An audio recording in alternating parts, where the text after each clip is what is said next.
So as planned, we will start sequence and series. Okay, maths का chapter जो है ये, तो देखिए हम पॉइंट पे आ जाता हूँ सीधा, ठीक है। इधर उधर की बात करना बेकार है। अपने सीरीज के नाम पे इससे पहले कोई एक ही चीज़ पढ़ी थी और वो है एपी, ठीक है, अरिथमेटिक प्रोग्रेशन। इस साल आप जीपी भी पढ़ेंगे और शायद हो सके एचपी भी पढ़ेंगे, और मेरे को सुनाई दिया है कि शायद एचपी इस साल आपके सिलेबस में नहीं है। ओके, ठीक है, पहले हम आपका सिलेबस कर लेंगे, फिर जो एक्स्ट्रा करना होगा देख लेंगे उसके बाद।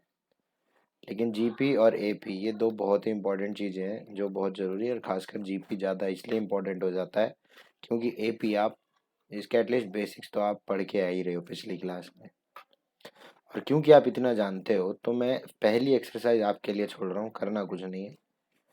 जैसे बोलता है find first three terms in each of the following sequence in the following. अब ये जो ए एन है, इसमें पहली term A1 is equal to, अभी 2 × 1 + 5 ये डालना है, 2 के लिए 2 × 2 + 5 ये करना है। तो यार ये काम आप कर ही सकते हो, एटलीस्ट इतना तो मैं आपसे उम्मीद रख सकता हूँ, है ना। तो सारे क्वेश्चन ऐसे ही हैं पूरी एक्सरसाइज में, तो प्लीज़ आप उतना देख लो। हाँ, हम सीधा अपने पॉइंट पे आएंगे। 9.1 एक्सरसाइज टोटली आप कर लो, देख लो, उसमें कुछ तकलीफ हो तो ज़रूर बता देना, ठीक है। मुश्किल नहीं है बिल्कुल भी।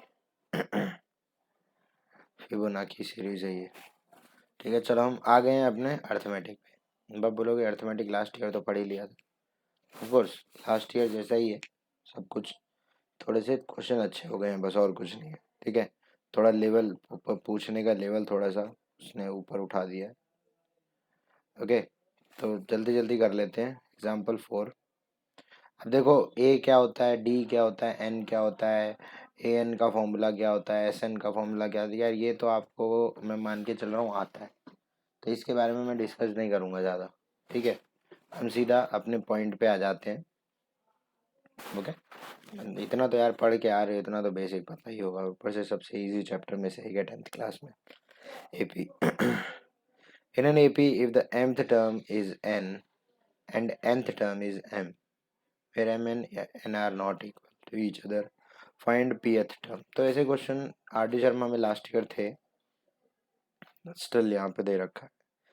तो ए एन का फॉर्मूला यही होता है, mth term is a + m-1 into D, जो कि n के बराबर दे रखा है, यहाँ n है। And nth term is a + n-1 D, जो कि m के बराबर है, ये, ठीक है। तो ये बोल रहा है find the pth term. pth term होगा कुछ, देखते हैं उसके लिए, ठीक है। सॉल्व कर रहे हैं, सॉल्व कैसे कर रहे हैं देखो ध्यान से। आगे मत बोलना कि सॉल्व सॉल्व लिख रखा है, तो एक्चुअल में देखा जाए ना तो यहाँ माइनस किया गया है, ठीक है। पूरे इक्वेशन में माइनस कर रखा है, और अगर मैं माइनस करूँगा तो ये तो कट जाएगा ए से, है ना, ए से कट जाएगा, है ना। यहाँ पे m-n × d बचेगा, और यहाँ पर n-m बचेगा, क्योंकि m-n × d जब आप करोगे तो कर लोगे, ठीक है। यहाँ से d की वैल्यू आ गई -1, बहुत इंपॉर्टेंट रिजल्ट आ गया -1, ठीक है। अब जब d = -1 आ गया है, तो देखो a equal to n + m-1, ये कहाँ से आ गया, a इक्वल टू ये कैसे आया, ये आप किसी भी इक्वेशन में पुट कर दो वैसे आ जाएगा, ठीक है। थोड़ा शॉर्टकट ज़्यादा ही मार रखे हैं इसमें, कोई टेंशन नहीं है, लेकिन तो हमें क्या चाहिए, pth टर्म। pth टर्म क्या होता है, a + p-1 इंटू डी, है ना। अब a हमने निकाल लिया है, वो पुट कर दो, n + m-1 प्लस ये क्या होता है, p इंटू डी माइनस, नहीं हमको d तो पता ही है ना, p-1 और d क्या है, -1। तो यार एक काम करो, इसको ऐसे ना लिख के -p+1 लिख लो, ये और ये गया, ठीक है। pth term is m + n - p, बहुत इजी है, ठीक है। वैसे बताना नहीं चाहिए था, लेकिन फिर भी बता दिया मैंने, कोई नहीं, टेंशन नहीं, ठीक है। Question number 5। क्वेश्चन नंबर 5, थोड़ा तेज चल रहा हूँ, ठीक है, किसी को तकलीफ हो तो ज़रूर बता देना मेरे को। Sum of n terms of an AP is NP plus half of, ये सब देख के डरना मत, ठीक है, ये सब चीज़ें बड़ी आसान है, कुछ है नहीं इनमें। Sum of n terms of an AP, देखो SN दिया हुआ है, sum of n term of an AP is NP plus half of n into n minus one into q, where p and q are constant, find the common difference. Common difference find करना है आपको, ठीक है, common difference बड़ा आसानी से निकल जाएगा। ओके, अगर मैं S1 बोलूँ तो आप जानते होंगे कि वो फर्स्ट टर्म ही होता है ना, और मैंने इसका मतलब n की जगह मैंने 1 पुट किया है, तो सब जगह 1 पुट कर दो, यहाँ आपको दिखेगा कि ये 0 होता है ना, तो इस वजह से ये पूरी चीज़ तो 0 हो जाएगी 1 पुट करते ही। यहाँ 1 इंटू पी बचेगा जो कि होगा p, इसका मतलब फर्स्ट टर्म है, क्या है, p, यस फर्स्ट टर्म है p, लेकिन हमको फर्स्ट टर्म तो पूछा ही नहीं है, हमको पूछा कॉमन डिफरेंस। तो अगर आपको मैं बता दूं, अगर मैं 2 रखूंगा तो वो a प्लस डी होता है, क्या होता है, a प्लस डी, है ना। पुट करते हैं, देखो चलो, ये हो जाएगा 2p plus half of n को मैं 2 पुट कर रहा हूँ इंटू, ये 2 माइनस 1 1 होता है तो छोड़ देते हैं, ये हो जाएगा q, 2 से 2 गया तो ये क्या आ गया 2p प्लस q। अब देखो ध्यान से, मैं इसको यहाँ करना ठीक है क्या, 2p प्लस q। अब जरा मेरे को एक चीज़ बताओ, a प्लस डी, a क्या है, a क्या है, ये जो a प्लस डी है इसमें a है, p को पुट कर दो a की जगह, 2p प्लस q, t कितना आ गया, p प्लस q, बात खत्म। d आना था, d आ गया, मुश्किल नहीं है, ठीक है, ये क्वेश्चन बहुत इंपॉर्टेंट है, वेरी इंपॉर्टेंट। ओके, सॉल्यूशन के बाद भी काफ़ी लोग नहीं समझ पाते इसको, मैं आपको वो समझाता हूँ, ठीक है। सबसे पहला काम तो आप एक काम करो, इसको पढ़ो, क्वेश्चन पढ़ो। The sum of n terms of two arithmetic progression are in the ratio this and this. Sum of n terms of an arithmetic progression, ठीक है, सम ऑफ टर्म का रेशो है ये। Find the ratio of 12th term. अगर sum of n term का ratio ये है तो 12th टर्म का रेशो क्या होगा, ठीक है। तो एक तरह से देखा जाए तो एक एपी है जिसकी 12th टर्म का, और दूसरा एपी है एच डैश बोल देता हूँ, जिसका कि 12th टर्म का सम का रेशो 3n प्लस 8 है और 7n प्लस 15 है, ठीक है। और ये हमसे पूछ रहा है 12th टर्म का रेशो। 12th टर्म का रेशो का मतलब क्या है, he is asking a plus 11d, 12th term यही होता है, या फिर अलग अलग एपी है तो इसको ऐसे दे देते हैं। पहले एपी का first term a1 common difference d1, दूसरे एपी का first term a2 common difference d2, ये क्या होगा ये पूछ रहा है। तो बड़े इंटरेस्टिंग तरीके से इसने निकाल रखा है, ठीक है, मैं आपको बता देता हूँ वो इंटरेस्टिंग तरीका, हालांकि कुछ नया नहीं है, हाँ, एक दो चीज़ें हैं कॉन्सेप्ट में जो थोड़ा घुमा के बोला गया है, जिसकी वजह से कुछ लोग परेशान हो सकते हैं। आई होप आपको एक क्वेश्चन दिख गया होगा, देख लिया होगा आपने, समझ लिया होगा, ठीक है। अब मैं आपको सॉल्यूशन दिखाता हूँ, सॉल्यूशन दिखाता नहीं, सॉल्यूशन करता हूँ, ठीक है, सॉल्यूशन मैं करूँगा। ठीक है, तो अभी क्वेश्चन कर रहे थे हम कि 12th टर्म और इधर भी 12th टर्म का सम, तो मैं डायरेक्टली लिख देता हूँ n/2 nth term is, S N का फॉर्मूला होता है n/2 into 2a plus n minus 1 D, और ये a1 d1 यूज़ करूँगा मैं अलग अलग ए पी के लिए, ठीक है। n आप बोलोगे n भी तो n1 n2 लिखना चाहिए, लेकिन n1 n2 नहीं लिखना चाहिए, क्यों, क्योंकि यहाँ पर बोल रहा है सम ऑफ n टर्म्स, दोनों की n टर्म्स ही है, ठीक है, कॉमन है, तो उसमें n1 n2 नहीं लिखेंगे, n माइनस 1, और ये हो गया d2, और ये कितना दे रखा है, ये दे रखा है 3n plus 8 by 7n plus 15, शायद यही है। बहुत इंपॉर्टेंट चीज़ है ये n पता लगाना, अगर ये n पता चल जाएगा तो हमारा काम हो जाएगा बहुत आसानी से। मैं ये काम कर रहा हूँ, इसको कट कर दे रहा हूँ, है ना, इसका तो कट ही होना है, ठीक है। यहाँ से देखो क्या आ गया, यहाँ से ये आ गया कि 2a1 plus n minus 1 d1 by 2a2 plus n-1 d2 बराबर आ गया है 3n प्लस 8/7n+15। यह है इक्वेशन नंबर 1।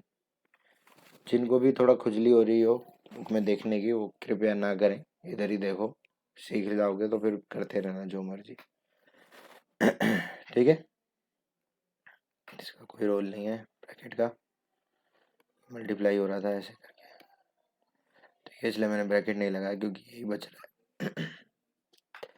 पूछा क्या गया है? पूछा गया है कि 11th टर्म है ना, यानी कि 12th टर्म इसकी और दूसरे वाले एपी की 12th टर्म का रेशो क्या है।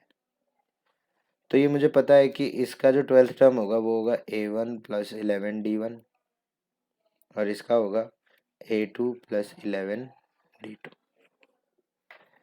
ये मेरी इक्वेशन 1 जो है ना, इसका देखो इस तरह की कुछ इक्वेशन बननी चाहिए। ठीक है, अगर मैं एक काम करता हूँ, पूरे में 2 से मल्टीप्लाई करता हूँ तो किसी को कोई तकलीफ होनी नहीं चाहिए। मतलब ये हो जाएगा 2, ये हो जाएगा 2, 11 हो जाएगा 22 और इधर भी 11 हो जाएगा 20। समझ रहे हो? अब अगर जरा देखो ना ध्यान से, ये जो डब्बे में डाल रखा है, अगर मैं इसको इस तरह से कंपेयर करूंगा, ध्यान से देखना, अगर मैं इस डब्बे वाली चीज को इससे कंपेयर करूं तो सब कुछ आपको मिलेगा। यहाँ आपको एक, यहाँ आपको 2a1 मिल रहा है, यहाँ भी 2a1 है, यहाँ 2a2 है, यहाँ 2a2, यहाँ d1 है, यहाँ भी d1 है, यहाँ d2 है, वहाँ भी d2 है। फर्क क्या है, यहाँ 22 है और यहाँ n-1 है। तो इसका सीधा सीधा मतलब ये हो गया कि n-1 जो है ये 22 है और यहाँ से ये क्लियर हो गया कि n की वैल्यू 23 यानी कि 23 है। 23। हाँ, इतनी बात आपको क्लियर हुई होगी, है ना? इतनी बात अगर आपको क्लियर हुई है तो आपको ये समझ में आ जाएगा कि देखो ये जो 2a1 है, ये जो चीज़ है, ये भूलना नहीं, ये 12th टर्म का रेशो है। अभी भी ये 12th टर्म का रेशो है, गड़बड़ मत ले लेना किसी चीज़ को। ठीक है, तो इसका मतलब हमें पता चल गया है कि n की वैल्यू 23 है। तो मैं अब इसको सीधे सीधे मैं ये लिख सकता हूँ ना, a1, यही लिख सकता था। मैंने मैनिपुलेट तो इसलिए किया क्योंकि मुझे आंसर चाहिए था, मैं वापस लिख दिया। क्यों लिख दिया? क्योंकि ये 12th टर्म है दोनों एपी की। n की वैल्यू है 23, 23 प्लस 8 हो गया ये, और ये कितना है 7 इंटू 23 प्लस 15 हो गया ये, है ना? अब 23 3 जो 69 होता है, 69 8 होता है 67। ठीक है, 23 7 161 होता है, 161 में 15 प्लस करूँगा तो 176 होता है। ठीक है, अभी अभी अभी अभी ये क्या पूरा पूरा जाता है क्या? कुछ गड़बड़ तो नहीं है क्या? 1 मिनट, 7 3, हाँ जी 161 होना चाहिए, 161। तो ये 66 होना चाहिए, आई एम सॉरी। एक मिनट 69 तो 76, अब सही है। तो ये अब कितने जाएगा? हाँ 23 3 जा 69 होता है, तो यस कम क्यों कर दिया था। तो ये 11 7 जा और ये 16 जा, ये है आपका आंसर 7/16।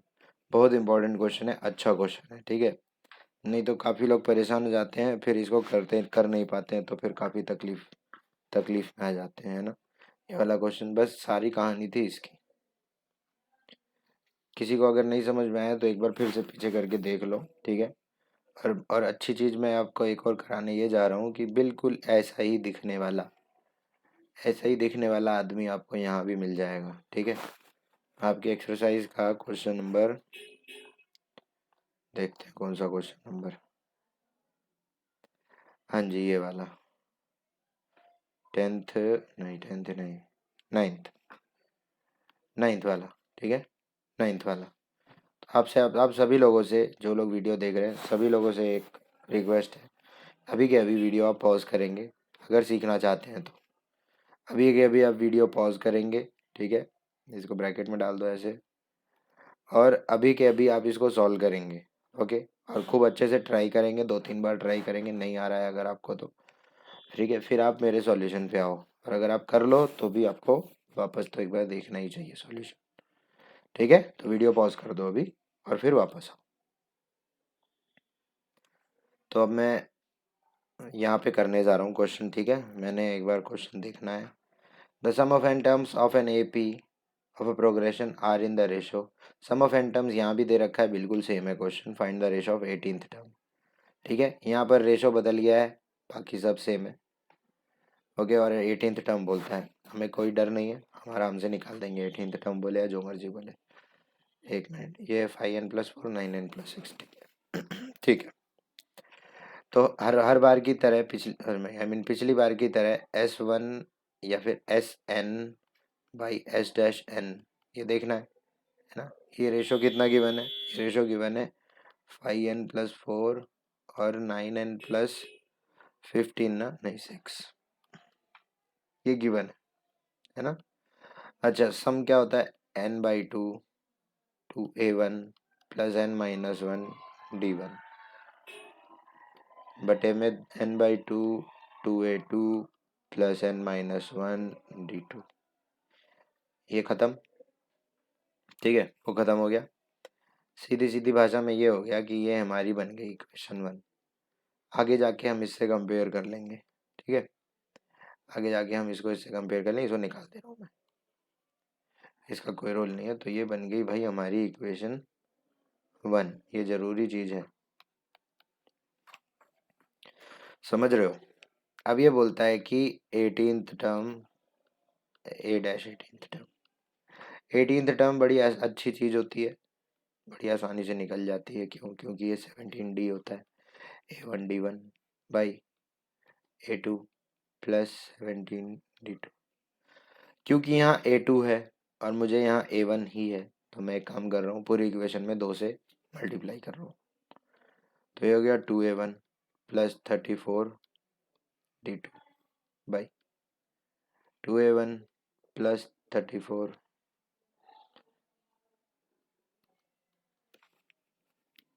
ठीक है, अब पिछली बार की तरह इसको कंपेयर कर लेते हैं इससे, और यहाँ डायरेक्टली मैं लिख रहा हूँ n = या फिर और अच्छे से लिखूँ तो n-1 = 34। n आ गया 35। n आ गया n आ गया 35। ठीक है, तो अब इस n को आप यहाँ सब्स्टिट्यूट करोगे। अगर मान लो अगर आप इस n को यहाँ सब्स्टिट्यूट कर दोगे तो देखो ध्यान से क्या बन जाएगा ये। एक मिनट, क्या बन गया ये? 2A1 + 35 - 1 d1 भाई 2A2 + 35 - 1 d2। ये क्या बन गया है? ये बन गया हमारे, इसी को मैंने n जब सब्स्टिट्यूट कर दिया, n की वैल्यू सब्स्टिट्यूट कर दी है 35, तो ये आ गया। ठीक है, तो अगर मैंने n की वैल्यू यहाँ 35 रखी है तो इस वाले पोर्शन में भी मेरे को n की वैल्यू 35 रखनी चाहिए। कायदा यही बोलता है।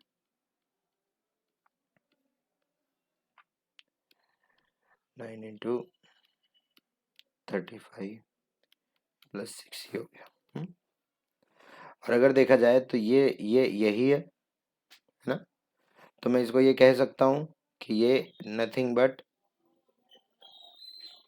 18th टर्म है, और ये A-18th टर्म है। यानी A- इसलिए क्योंकि दूसरा AP है, दूसरा सीरीज है, इसलिए सिंपल मल्टीप्लाई करना है। ठीक है, 150 और 50 175 बटे 179 35 350, और ये हो गया 215 + 6 नहीं 315 + 6 321। कटता है क्या? 9 1 100 170 ना जी, नहीं कट रहा है। तो मेरे ख्याल से यही होना चाहिए आंसर। कट रहा होगा तो देख लेना यार। तो ये एक्सरसाइज का एक क्वेश्चन मैंने करा दिया। तो ये चीज़ को ध्यान में रखते हुए कि आपको विद द फ्लो आपको उसी के जैसा एक क्वेश्चन करा दिया जाए, ताकि आपको जो है थोड़ी आसानी हो जाए। ठीक है। छोटी सी चीज़ और बता दूं मैं, अरिथमेटिक मीन के नाम से होती है ये, बहुत बड़ी चीज़ नहीं है, ठीक है, क्योंकि अब नया है तो एक बार बताना तो पड़ता ही है। अरिथमेटिक मीन AM, ठीक है, याद रखना। अरिथमेटिक मीन होता कुछ नहीं है, ठीक है। आप एक AP ले लो, अगर इस तरह से अगर ये AP है, ठीक है, आप कोई भी दो टर्म ले लो, कोई भी दो टर्म, इन दो टर्म को ले लो, या इन दो टर्म को ले लो, या इन दो टर्म को ले लो, आपकी मर्जी है, ठीक है, कोई भी दो टर्म को लो।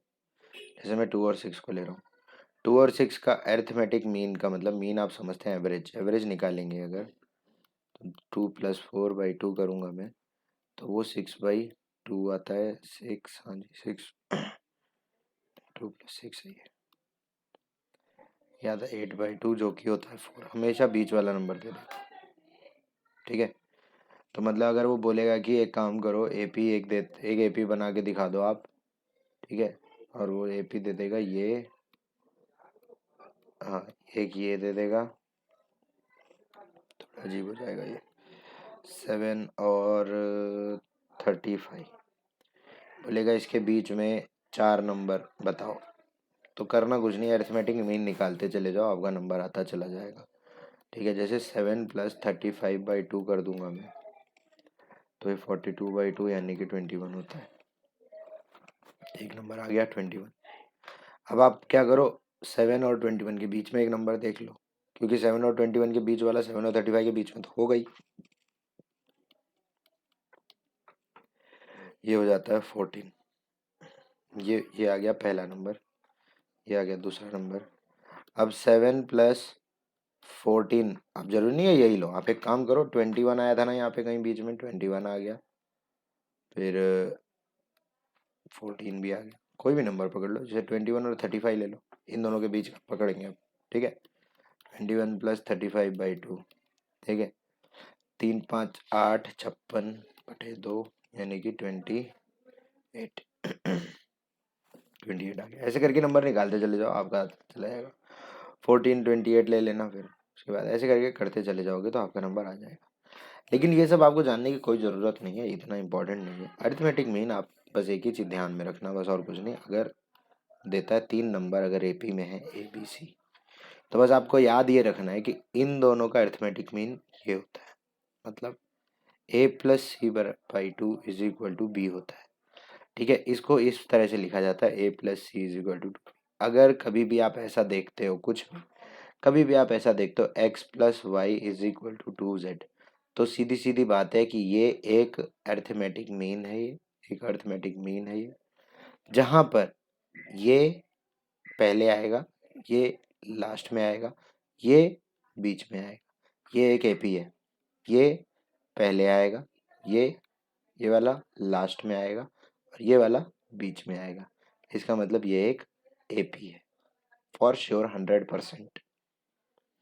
कोई भी सीरीज अगर ये चीज फॉलो करता है, ये चीज फॉलो करती है, तो वो एक AP होगी, without even going for called D, और वो फर्स्ट टर्म फाइंड किए बिना आप आंख बंद करके ये डिक्लेयर कर सकते हो कि ये पर्टिकुलर जो सीरीज है ये एक AP है, ठीक है। आई होप समझ में आ रहा होगा। ठीक है, थोड़ा आवाज़ खराब है तो आवाज़ ढंग से निकल नहीं रही है। ठीक है, अब देखो कुछ चीज़ें हैं जो यार 10th की चीज़ें हैं, वो तो प्लीज़ एक्सपेक्ट भी मत करो मेरे से कराने की, लेकिन आप एक बार ज़रूर कर लेना, ठीक है। ज़्यादा ओवर कॉन्फिडेंट होना भी ठीक नहीं होता है, इसलिए first question purely 10th class का है। Find the sum of all natural number lying between, ये भी 10th क्लास का है, ठीक है। If an AP the first term is 2 and the sum of first 5 terms is 1/4 of next 5 terms। अब ऐसी चीज़ें देख के काफ़ी लोगों को बुखार आ जाता है, ठीक है। ऐसी चीज़ें तो सुनते ही जो है बहुत तकलीफ हो जाती है, ठीक है। तो मेरा फ़र्ज़ बनता है यह कराना, ठीक है। तो यार देखो, पहली बात तो ये है कि अभी वीडियो पॉज करके आप ये क्वेश्चन खुद करो, क्योंकि ये चीज़ रियली आपको खुद करनी चाहिए, ओके, ठीक है। अब अगर कर लिया है तो आप सोल्यूशन देख लो एक बार। In an AP the first term is 2, काम की चीज़ इसने दे दी है कि भाई जो पहली टर्म है वो है 2, हम भी खुश हैं, कुछ काम का मिल जाए तो अच्छा ही है, क्या बुरा है। तो देखेंगे अगर आप, फर्स्ट टर्म इज 2, ठीक है, and the sum of first 5 terms, sum of first 5 terms, sum of first 5 terms बराबर है is 1/4 of, is 1/4 of sum of next 5 terms. Next 5 terms क्या होंगी? सम ऑफ नेक्स्ट 5 टर्म्स को आप कह सकते हो 6 से लेके 10 तक वाली टर्म। क्यों कह सकते हैं क्या, है ना, 6 से लेके बाद वाली टर्म्स, है ना। अगर मैं इस 1/4 को इधर ना रख के इधर लिख दूँ चलेगा ना, 4 तो 4 मल्टीप्लाई हो रहा है। तो जरा एक बार हम देख लेते हैं कि ये S5 होता है क्या। S5 is first sum of first 5 terms is n/2 2a plus n-1 d, ठीक है, n यानी कि 5, n 5 है, 5/2 प्लस a की वैल्यू कितनी है 2 है, 2a यानी कि 4 प्लस n की वैल्यू 4। अब एक काम करो, इससे ये 2 कट देगा, इससे 2 कर देगा, 2 कर देगा, हाँ। तो अब इसको मैं अगर कॉमन ले लूँ 5, और अंदर क्या बच रहा है 2 प्लस 2d, 2 ऐसे बाहर ले सकता हूँ, ठीक है, चलो ले लेते हैं, ठीक है। तो ये हो जाएगा कितना, 5 2 जा 10 हो जाएगा बाहर, अंदर 1 प्लस डी बचेगा बस। ये क्या है, सम ऑफ फर्स्ट 5 टर्म्स, क्या है ये, सम ऑफ फर्स्ट 5 टर्म्स, ओके। अब अगर देखा जाए नेक्स्ट 5 टर्म्स, सारी मुसीबत यही है लोगों के लिए, ठीक है। नेक्स्ट 5 टर्म्स कैसे, 6 7 8 9 10, ओके।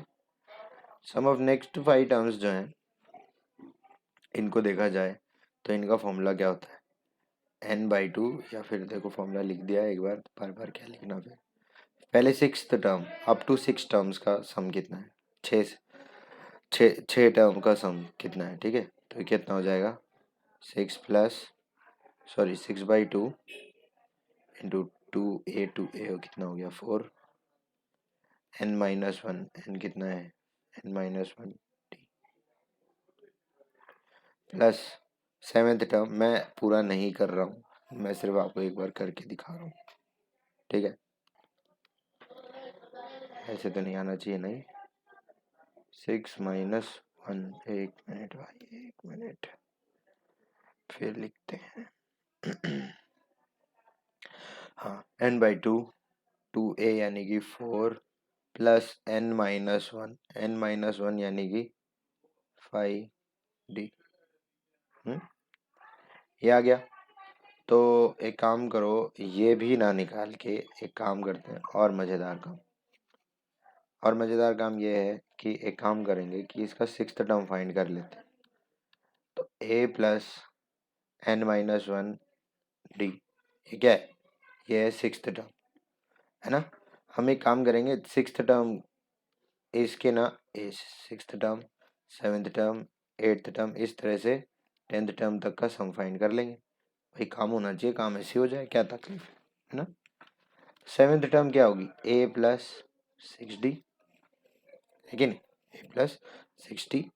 इसी तरह से सम ऑफ 6th से लेके 10th टर्म का क्या होगा, पहली टर्म a प्लस 5d, दूसरी टर्म a प्लस 6d, तीसरी I mean 6th term 7th term 8th term a plus 7d, है ना। अब ये देखो लिखना नहीं है, ये तो आपको मतलब कर लेना चाहिए बड़ी जल्दी। कैसे, यहाँ आप डॉट डॉट डॉट लिख दो 5 टर्म्स,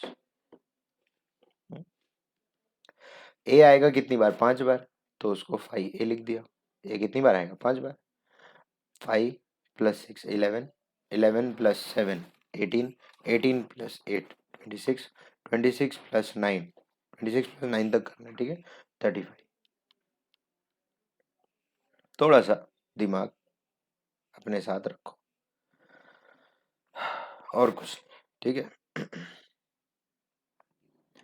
इतनी मेहनत करके कर रहे हो, ऐसे कर लो, या फिर कोई और तरीका आता है तो वैसे कर लो,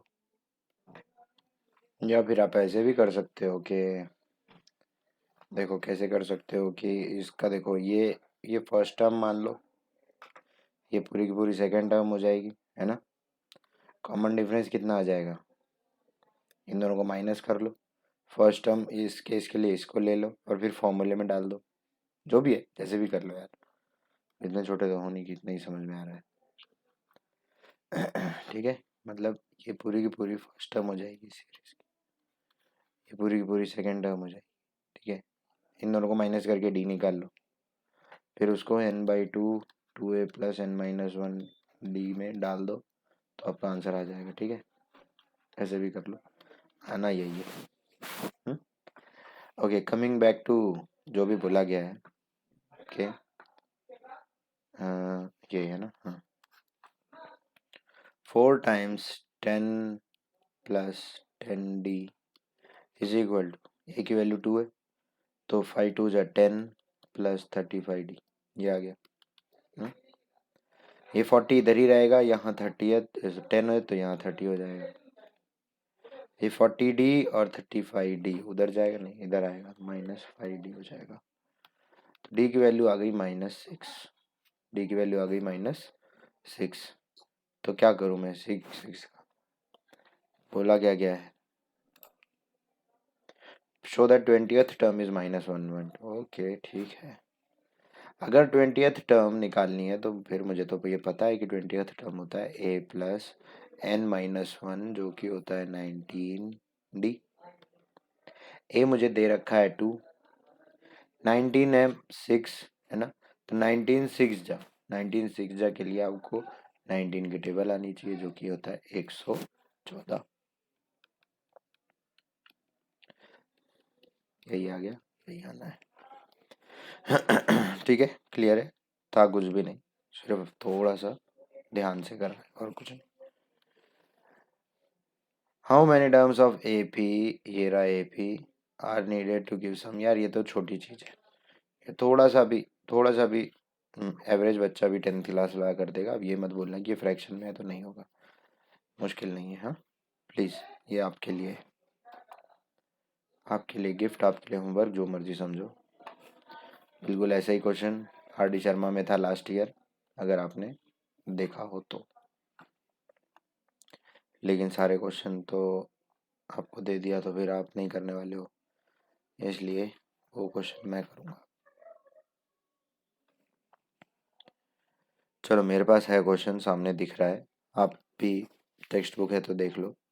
in an AP fifth term is 1/q, fifth नहीं, pth टर्म इज 1/2, ये बड़ी अच्छी चीज़ है, pth टर्म जो है ये 1/2 दे रखा है,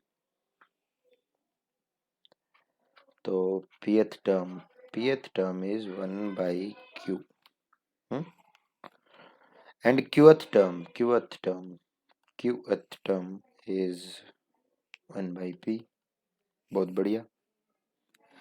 Prove that the sum of first p/q term is, very good. Prove that the sum of first pq is half of pq + 1। देखो ऐसे तो आप ये कर सकते हो और आपको ये करना भी चाहिए वीडियो पॉज करके, ठीक है, लेकिन मेरे को बताना है, मैं बता रहा हूँ।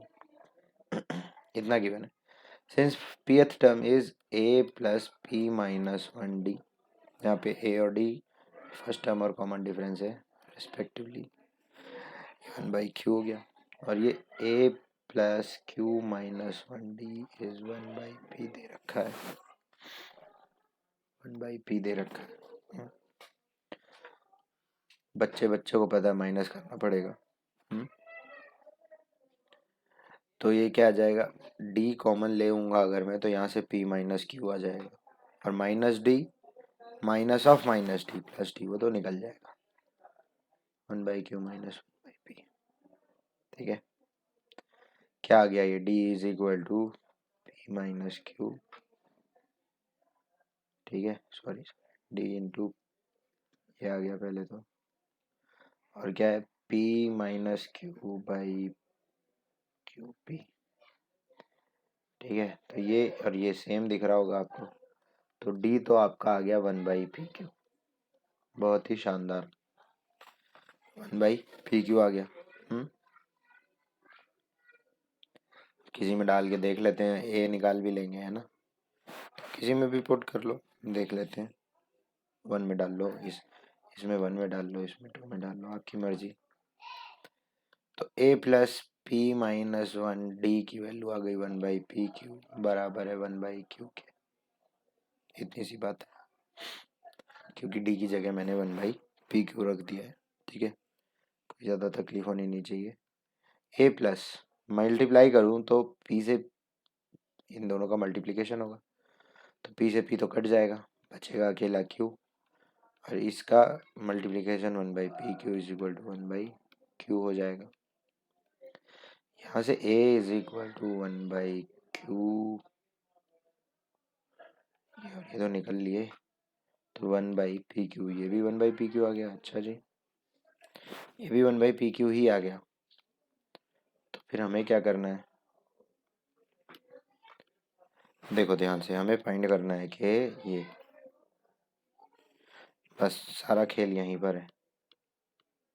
अब आप बड़े हो गए हो तो देखो इन सब चीज़ों से डरने की ज़रूरत नहीं है। n/2 into 2a twice of a यानी कि 2/pq plus n-1 pq-1 into D क्या है 1/pq। चाहिए तो ये 1/pq यहाँ से और यहाँ से निकल रहा है, बाहर निकल जाएगा और इससे कट जाएगा, खत्म हो जाएगा। बचा क्या, यहाँ बचा 1/2, यहाँ बचा 2, और यहाँ बचा pq-1। 2 - 1, ये है 2, ये है -1। ठीक है, आप में से काफ़ी कम लोग ही जानते हैं इस चीज़ को, जो कि 1/2 इंटू pq +1 होता है। ठीक है, यही प्रूव करना था क्या? बिल्कुल यही प्रूव करना था। अगला question, if the sum of certain number of terms in this is 116, find the last term. ये आप करेंगे इसको। Find the sum of n terms of an AP whose kth term is 5k + 1। अच्छा जी, ये भी आप कर सकते हो, तो क्या मुझे कराने की ज़रूरत है? क्वेश्चन फिर पढ़ते हैं एक बार, कहाँ है, 7th ना। Find the sum of n terms of AP whose kth term is 5k + 1। अब kth टर्म 5k + 1 है, मतलब फर्स्ट टर्म क्या होगी, k की जगह 1 रखो, 6।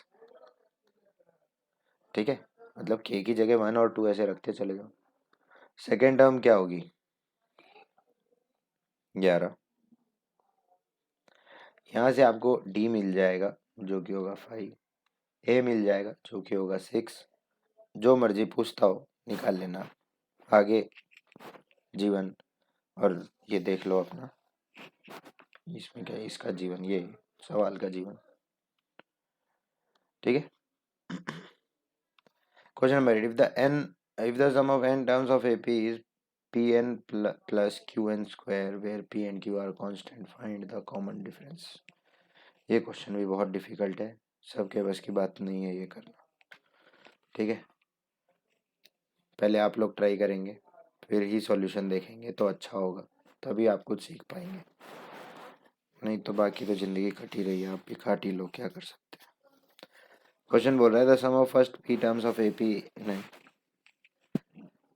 The sum of first n terms of, कौन सा है यार, हाँ, sum of n terms of AP is pn plus qn square, ये फिर p and q are constant, find the common difference. ये क्या है, सम ऑफ n टर्म्स है, बिल्कुल। तो फर्स्ट टर्म ही S1 होता है, जो कि मैं अगर n की जगह 1 सब्स्टिट्यूट कर दूंगा तो p + q आ जाएगा, और 2 पुट करूंगा तो ये a + d आता है, और 2 पुट करते ही ये कितना आ जाएगा, 2p + 4q।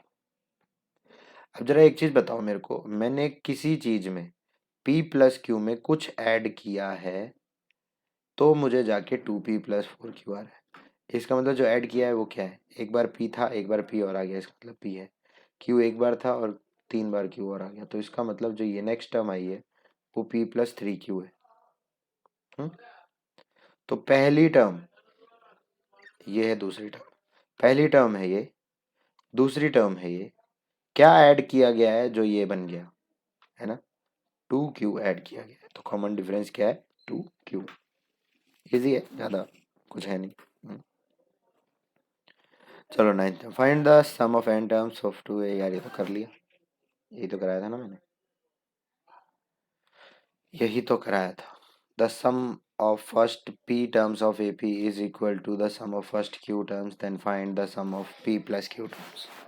बहुत इजी क्वेश्चन है, ये आप करेंगे, ये आप करेंगे, ठीक है। ये 10th की बुक में है क्वेश्चन, आर डी शर्मा में शायद 0 है इसका आंसर, नहीं है तो देख लेना, कुछ और होगा शायद, नहीं तो। लेकिन 10th क्वेश्चन आप करेंगे, कुछ तो आप प्रैक्टिस करो, मैं स्पून फीडिंग करूँगा तो आप सीख नहीं पाओगे कुछ भी, ठीक है। नहीं हो रहा है तो मुझे बताना, मैं अगली क्लास में पक्का कवर करूँगा। जिसको भी नहीं आ रहा है तुरंत मेरे को मैसेज कर दे, मैं आपको कल की क्लास में ये चीज़ बता दूँगा। लेकिन बिना ट्राई किए प्लीज़ ऐसा मत करना, ठीक है। 11th टर्म यानी सॉरी 11th क्वेश्चन है। 11th question, the sum of first P Q R terms are in the A B C respectively, prove that. कुछ कहानी दे दी है और प्रूव करते रहो उसको। ठीक है, चलो, इस चीज़ की ज़रूरत है। और ये बोलता है सम ऑफ पीएथ टर्म या पी टर्म्स का सम ए है, क्यू का बी है और आर का सी है, ठीक है। बस इतनी सी बात है और कोई बात नहीं है।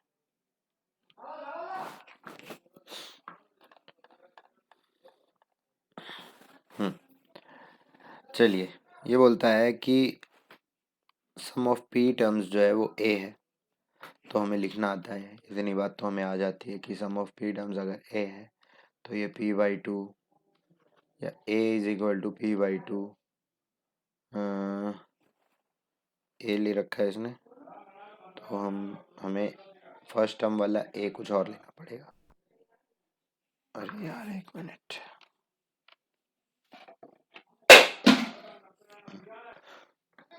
बेटर। तो फर्स्ट टर्म वाला ए हमें कुछ और लेना पड़ेगा, है ना। ठीक है, ले लेते हैं, कुछ और ले लेते हैं, ठीक है। फर्स्ट टर्म वाला ए में अल्फा ले लेता हूँ, ठीक है, अल्फा ले रहा हूँ, ओके। तो ट्वाइस ऑफ अल्फा यानी फर्स्ट टर्म प्लस, देखो ये ए लिख दूंगा तो तुम लोग इसको आपस में प्लस माइनस कर दोगे, इसलिए अवॉइड कर रहा हूँ उस चीज़ को। एन यानी कि p-1 इंटू डी। आगे है एस, क्या था, क्यू था, जो कि बी है। तो ये मुझे बताया b is equal to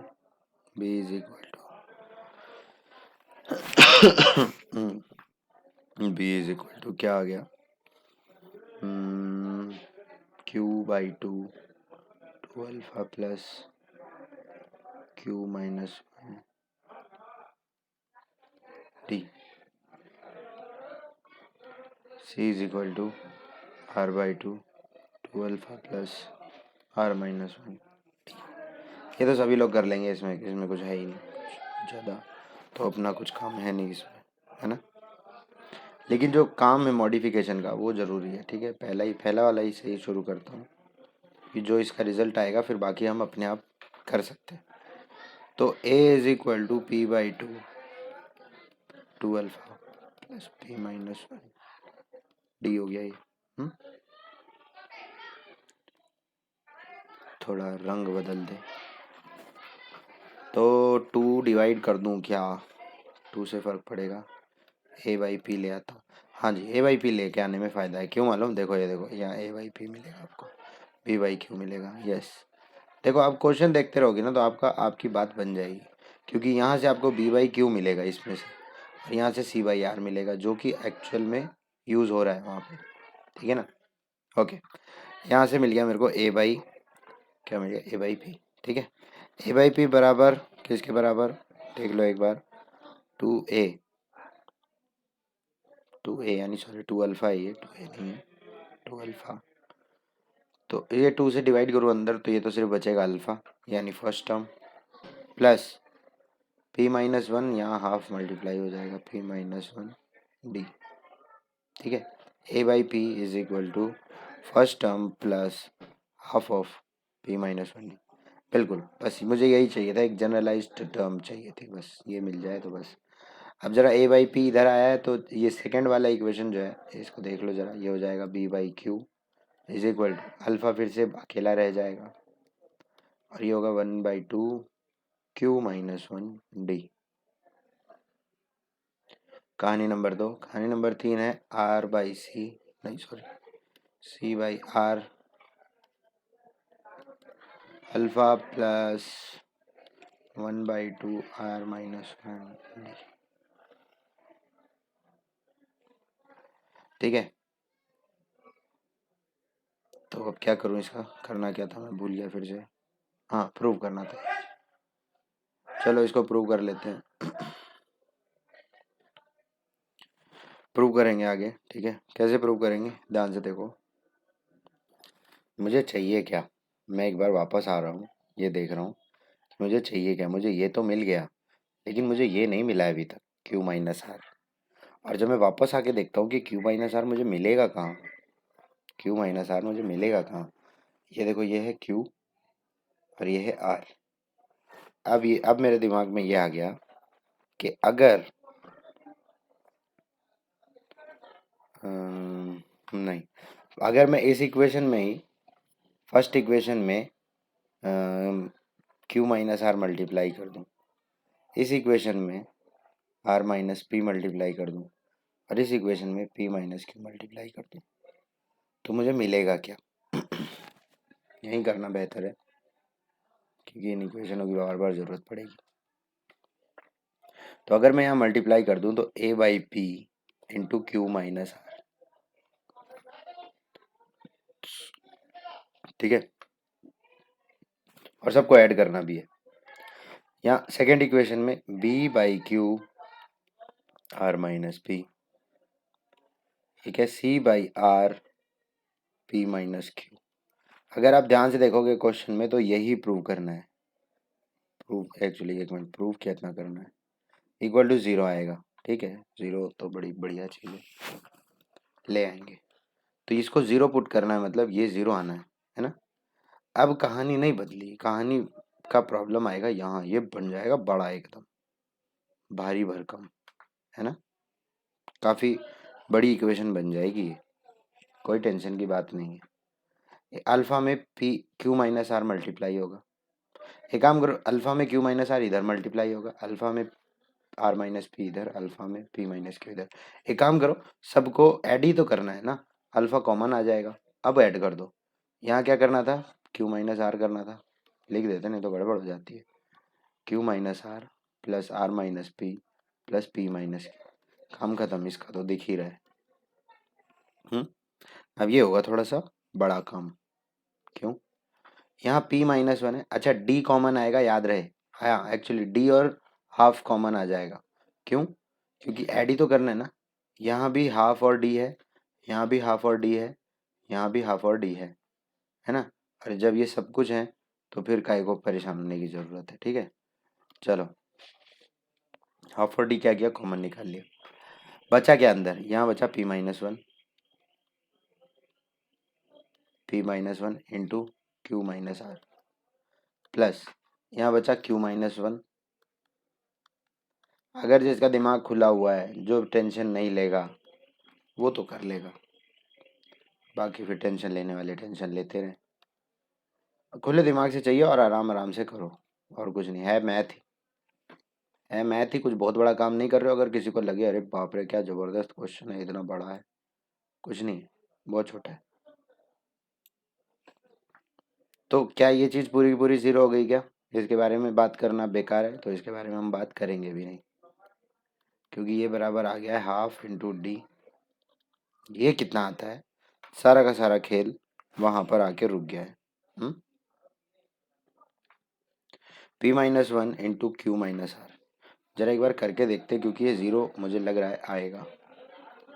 half T common निकाल लिया अगर थोड़ा सा जगह लेके, P Q minus P are, ठीक है, फिर माइनस क्यू, जल्दी जल्दी मल्टीप्लाई कर रहा हूँ, प्लस आर, यहाँ मल्टीप्लाई कर रहा हूँ Q are minus Q P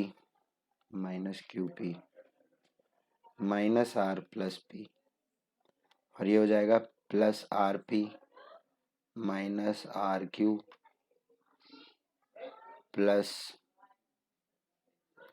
minus P plus Q multiply plus P Q minus P Q gone,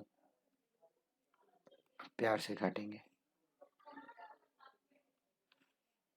plus P Q minus P Q गया, प्लस माइनस पी आर और plus का P R किधर है, P R ये रहा, minus का Q plus का Q, plus का आर माइनस का आर, प्लस का क्यू आर माइनस का आर क्यू, कुछ बचा गया, प्लस का पी माइनस का पी, कुछ नहीं बचा, सब खत्म। तो यहाँ से ये भी ज़ीरो आ गया, ठीक है, ये ज़ीरो प्लस ये पूरा का पूरा ज़ीरो, आंसर पूरा का पूरा ज़ीरो, ज़ीरो किसके बराबर आया, इसके बराबर आया, यही प्रूव करना था। आई होप आपको समझ में आया होगा, ठीक है, अच्छा क्वेश्चन है, इजी क्वेश्चन है एक्चुअली, ठीक है। जरा एक मिनट एक ये देख लेते हैं।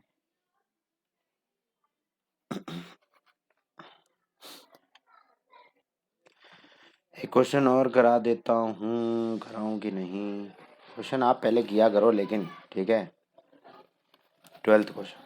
मेरी अगली क्लास से पहले ये वीडियो आप देख लेना, ये सुनिश्चित कर लेना, make sure this happens, okay. आप ये क्वेश्चन, आप ये वीडियो पूरा कर लो अगली क्लास से पहले। The ratio of the sum of m and n terms are in the AP, ये लास्ट क्वेश्चन है आज का, ठीक है, is m square n square, ठीक है। तो सम ऑफ एम टर्म्स और सम ऑफ एन टर्म्स का रेशियो दिया हुआ है m square by n square, ठीक है, बड़ा इजी है, दिख रहा है एक चीज़, एक्चुअली ये होती है चीज़, मैं बताऊंगा क्या है। The ratio sorry, the show that the ratio of mth term and nth term are 2m minus 1 2n minus 1। यार ये एक्चुअल में देखूँ ना, एक्चुअल में बताऊँ तो बहुत इजी क्वेश्चन है, एक्चुअली 10th लेवल का क्वेश्चन है, इजी क्या बोल रहा हूँ, 10th लेवल का क्वेश्चन है, ठीक है। जो 10th क्लास में थोड़ा ठीक ठाक बच्चे होते हैं ना, वो करते हैं इसको, कोई बात नहीं, हम भी करेंगे।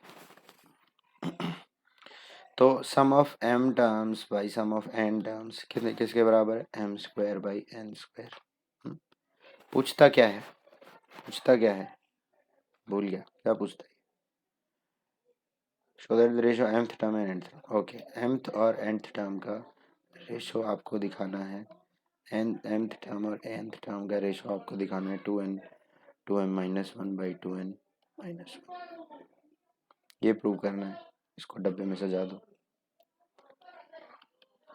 ठीक है, इसका काम तमाम करना है, इसको ले आओ सामने, m by 2 2a plus m minus 1 d by n by 2 2a plus n minus d बराबर m square by n square, ये n से ये n गए भाई साहब, ये इससे गए, ये 2 से ये 2 गया, तो सारा का सारा चीर फाड़ करने के बाद मुझे ये मिला दे 2a plus m minus 1 d by 2a plus n minus 1 d बराबर m बाई n, ठीक है। ठीक है, ओके। अब यहाँ से देखो क्या क्या चीज़ आपको करनी है, क्या चीज़ ये करनी है कि जो mth टर्म है, ये जो mth टर्म है, ये है क्या, बल्कि ये है ना, ये नहीं चाहिए, mth term is nothing but a plus m minus 1 d, यही है ना, लेकिन यहाँ 2a, कोई बात नहीं, a प्लस ए है ना, ये तो इसको ऐसे ना लिख के a प्लस ए लिख लो, क्या तकलीफ है, इसको भी a प्लस ए लिख लो, क्या तकलीफ है, हमें तो कोई तकलीफ नहीं है, ठीक है, हमें कोई तकलीफ नहीं है ये। अब ऐसे करेंगे तो फंस जाएंगे थोड़ा सा, इसको 2a ही रहने दो, हम अपना एग्जाम्पल में और वैसे क्वेश्चन किए थे ना, वैसे करते हैं, बेस्ट तरीका है वो, और क्वेश्चन वो था भी एक्चुअली ऐसा ही, जहाँ तक अगर आप थोड़ा सा मेकआउट कर पाओ ना, तो वहाँ नंबर दिया हुआ था या नंबर नहीं दिया हुआ है, तो हमें वैसा ही करना चाहिए, है ना। तो एम क्या है, यानी कि a plus m minus one d by a plus n minus one d. ये क्या है? ये है ना, इसको हमने ऐसे लिख लिया। तो अगर आप ध्यान से देखो ना, मैं इसमें 2 मल्टीप्लाई कर दूँ, अगर 2 मल्टीप्लाई 2 मल्टीप्लाई 2 मल्टीप्लाई, तो ये क्या बन जाता है? ये बन जाता है 2a plus 2m minus 2 into d by 2a plus 2n minus 2 by d is equal to, ये तो फाइंड करना इक्वल टू कैसे लिख दूँ मैं? तो अगर मैं इसको कंपेयर करूँगा, इसको, ये कुछ इस तरह से दिख रहा है दोनों, 2a यहाँ 2a है, यहाँ 2a है, यहाँ d है, यहाँ d है, लेकिन यहाँ 2m माइनस 2 है और यहाँ m माइनस 1 है, जो कि सेम होना पड़ेगा एक्चुअल में, देखा जाए तो एक जैसा है ना। कंपेयर अगर किया जाए तो m माइनस 1 की जगह क्या लिया गया है? 2m माइनस 2 लिखा गया, लेकिन यही लिखा हुआ था, है ना। तो m माइनस 1 की जगह 2m माइनस 2 अगर लिखा जाए, m माइनस 1 की जगह 2m माइनस 2 लिखा जाए अगर, तो चाहिए क्या मेरे को? तो क्या चाहिए? देखो ध्यान से देखो इधर पे, m माइनस 1, नहीं यार ऐसे नहीं, सब मिटाने के बाद, अरे 2a होगा ये। देखो क्या कहानी है, आप लोग गलती किधर करोगे? m minus 1 is equal to 2m minus 2 है, ठीक है। अब यहाँ से क्या होगा ना, यहाँ m की वैल्यू 1 आ जाएगी किसी की, तो बोलोगे यार m की वैल्यू तो 1 आ गई, अब क्या? ऐसे तो गड़बड़ हो जाएगी, 1/1 n की भी वैल्यू 1 आएगी, मैं बता दूँ। तो याद रहे, आप इसको इक्वेट नहीं कर सकते, ठीक है। अगर कोई इक्वेट कर रहा है तो देख लो, लेकिन एक्चुअल में देखा जाए तो आप इसको इक्वेट नहीं कर सकते। तो आप बोलोगे क्यों भाई, क्या प्रॉब्लम है? तो यहाँ से ध्यान से देखोगे ना आप, तो ये क्या है? 2m minus 1, sorry 2m minus 2 है, यही है ना, जो कि क्या होती है? nth टर्म क्या होती है? nth टर्म में ब्रैकेट में क्या लिखा होता है? यहाँ पर क्या लिखा होता है? n माइनस 1 लिखा होता है। तो इसका मतलब इसमें माइनस 1 भी हुआ पड़ा है एक्चुअल में। जो टर्म है, जब mth टर्म होती है तो हम m माइनस 1 लिखते हैं, जब nth टर्म होती है तो हम n माइनस 1 लिखते हैं। लेकिन अगर हम 2m माइनस 2 लिख रहे हैं तो वो कौन सी टर्म है? तो हमें कैसे मालूम चला? हमने ऐसे देखा कि 2m माइनस 1 माइनस 1, तो इसका मतलब ये 2m माइनस 1 टर्म है। n जो वो जो ये जो यहाँ जो पर्टिकुलर n होता है उसकी वैल्यू ये, समझ गए? तो m की जगह क्या लिखना है? ये लिखना है, बस यही चीज समझनी है, नहीं तो फिर तो काम ही खत्म। 2n माइनस यही प्रूव करना था, ठीक है। नहीं तो आप उधर पे कंफ्यूज हो जाओगे, आप सीधा सीधा 2m माइनस 2 को m माइनस 1 से कंपेयर करोगे, आपको ये कंपेयर नहीं करना चाहिए, ठीक है। कंपेयर कर रहे हो ठीक है, लेकिन आप इसे ऐसे कंपेयर कर रहे हो, आप इक्वेट नहीं कर सकते, इसे कंपेयरिंग बोलते हैं, इक्वेटिंग नहीं कर सकते। चलिए आज का क्वेश्चन लास्ट क्वेश्चन था, ठीक है। अगर कोई तकलीफ है तो मेरे को ज़रूर बताना, ठीक है। मैं देखता हूँ, अगर गला ठीक होता है तो लाइव क्लास लेता हूँ, नहीं तो मैं ऐसे भी आपको जो कुछ भी चाहिए ऐसे प्रोवाइड करता रहूँगा, ठीक है। कोई तकलीफ हो तो ज़रूर बताइए। चलिए ठीक है, ओके।